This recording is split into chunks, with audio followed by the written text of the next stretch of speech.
Olha só, hoje vai ser sobre os materiais que eu utilizo e para que eles servem, a sua utilização. Aqui no ateliê, nesses 16 anos, eu tenho bastante material e adquiri bastante coisa. Fui comprando aos pouquinhos, mas tem alguns itenzinhos básicos que a gente precisa comprar para iniciar na costura criativa e eu vou mostrar aqui para vocês. Um dos itens importantes que eu utilizo aqui no ateliê são as tesouras.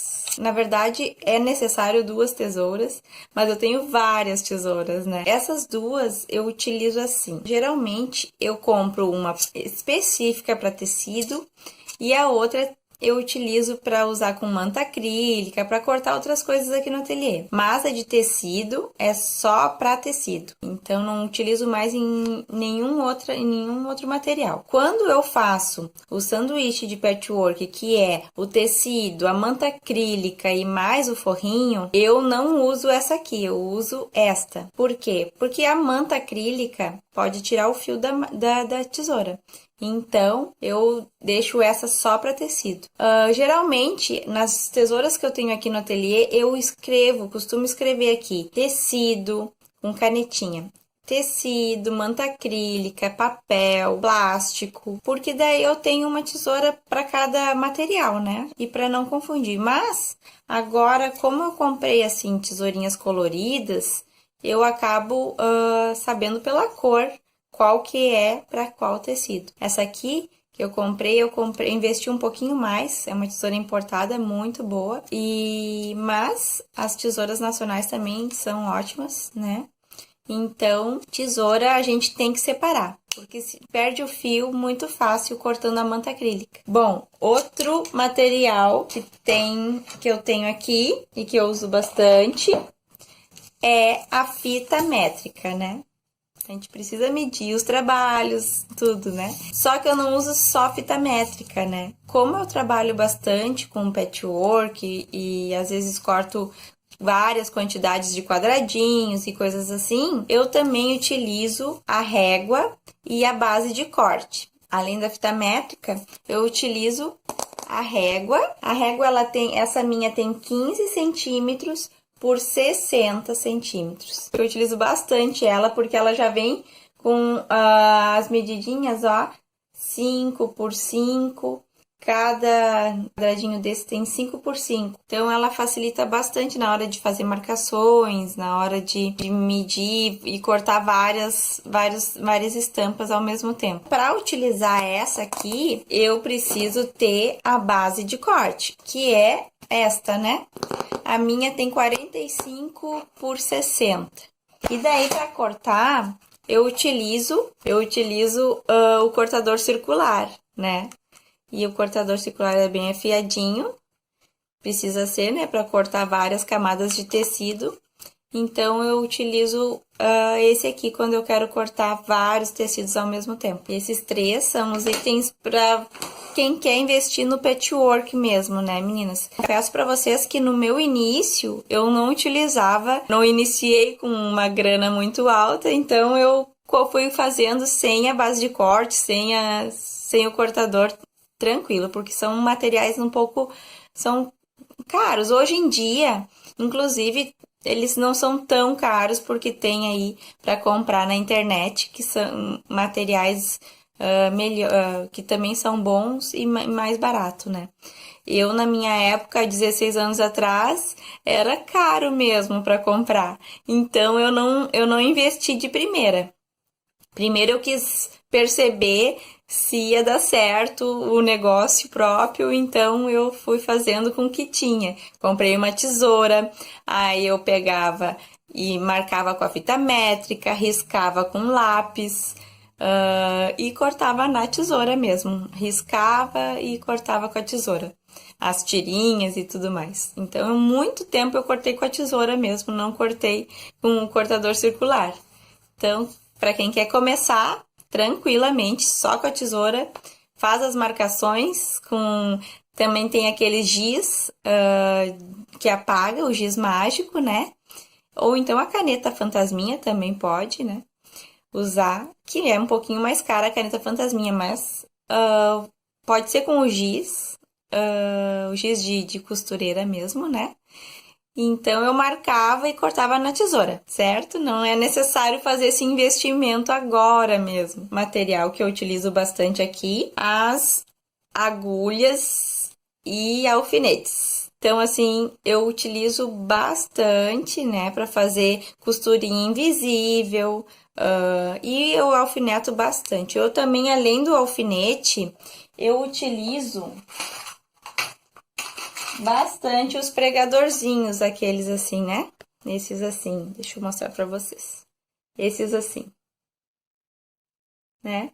Só que esse aqui eu comprei também bem depois, um investimento para mais tarde.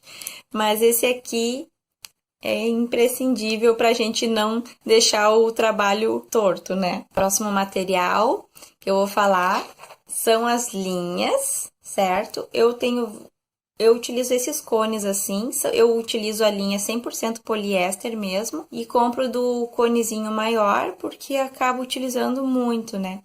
Na verdade, inicialmente eu comprava os rolinhos pequenos, mas aí eu comecei a perceber que o valor do pequenininho para esse aqui era pouca diferença de preço. E esse aqui rende muito mais, né? Então eu fui comprando aos poucos, então eu tenho bastante variedade de cores, né?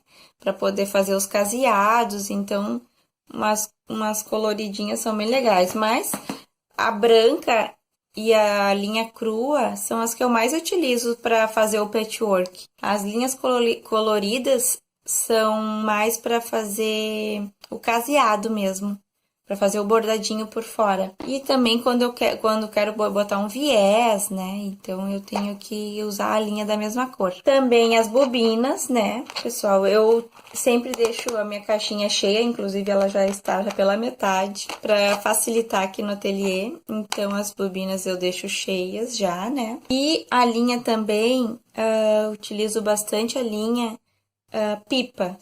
Ela é chamada como linha pipa ou extra forte.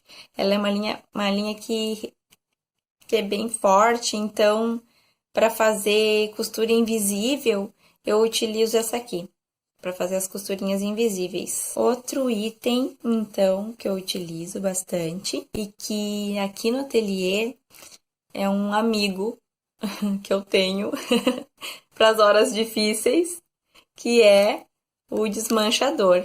Ele vem assim, aí a gente abre, assim. Ele é um aliado aqui no ateliê, porque quando tu erra, né, quando a gente erra, a gente utiliza ele para desmanchar.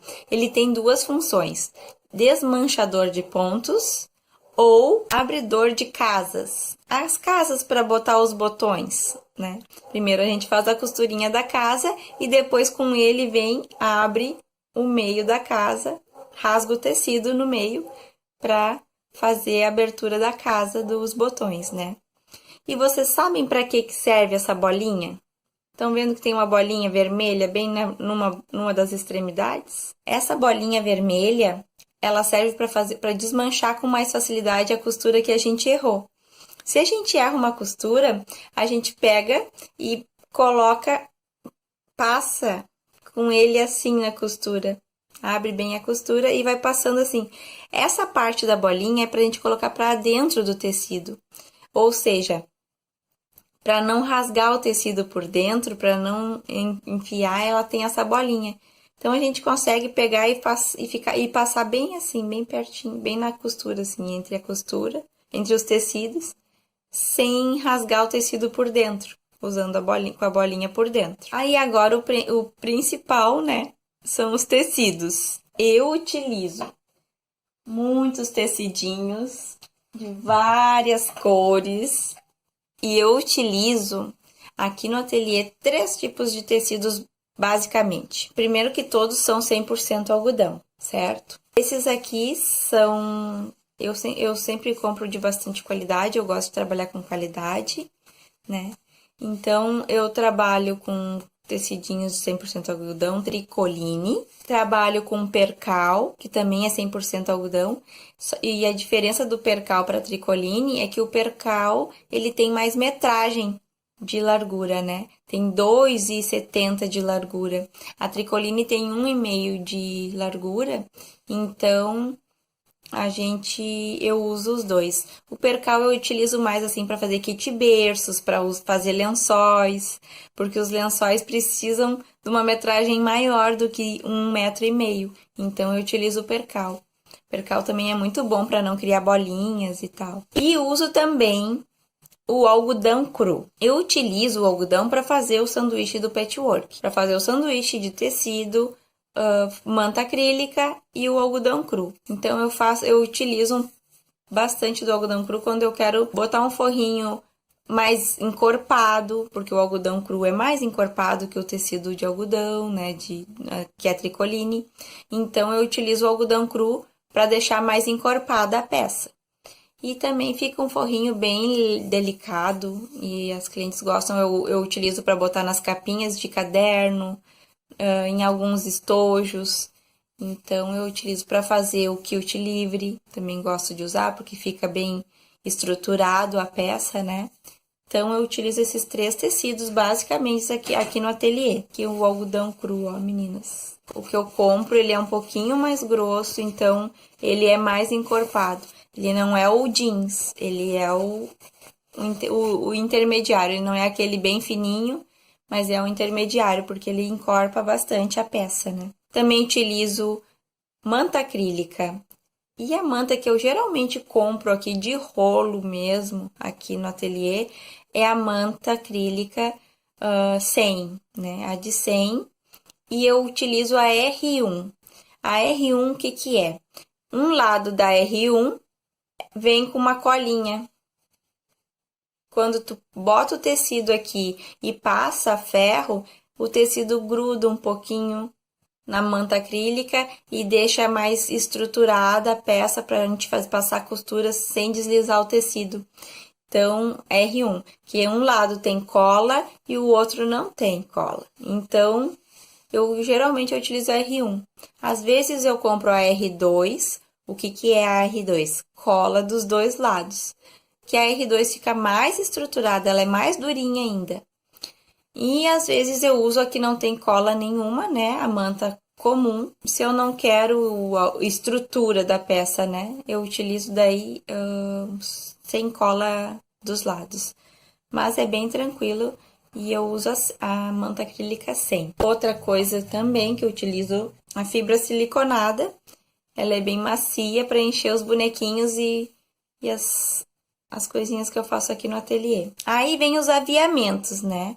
Eu utilizo bastante aqui o zíper em metro. Eu compro em metro e às vezes eu compro quando eu quero muitas cores, eu utilizo o zíper pronto mesmo, que já vem com o cursor, tudo, mas para kit berço, quando eu utilizo, eu compro geralmente em metro o branco, né? E daí eu compro também os cursores, né? Os cursorzinhos para colocar no zíper. As fitinhas de cetim, eu também tenho de várias larguras, mas essa aqui é a que eu mais utilizo, né? Também utilizo bastante cianinhas para dar uns acabamentos em algumas peças que são bem fofinhos, né? Fica bem delicado. Também utilizo rendinhas, né?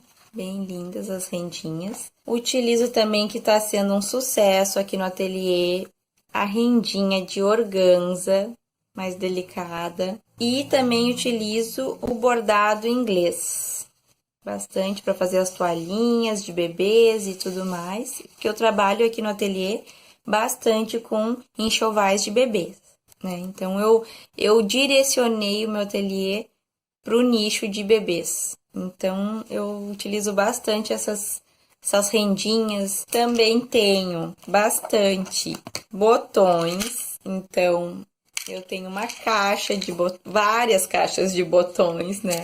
Desde os bem pequenininhos até os maiores, né? Então, eu tenho muitos botões, eu adoro. Também utilizo bastante os vieses pronto. Eu uso bastante o viés. Eu tanto uso o viés pronto, assim, quanto eu também uso bastante o viés cortado de tirinha de tecido. Eu corto uma tirinha de tecido de 3 centímetros e faço o viés. Nem preciso, nem corto, dependendo da peça, nem corto enviesado o tecido. Eu corto só a tirinha mesmo. Geralmente os trabalhos mais retos, eu só corto a tirinha. Outro item indispensável, o meu ferro de passar roupa. Eu utilizo esse aqui, sem vapor mesmo, bem velhinho. Já preciso comprar um novo.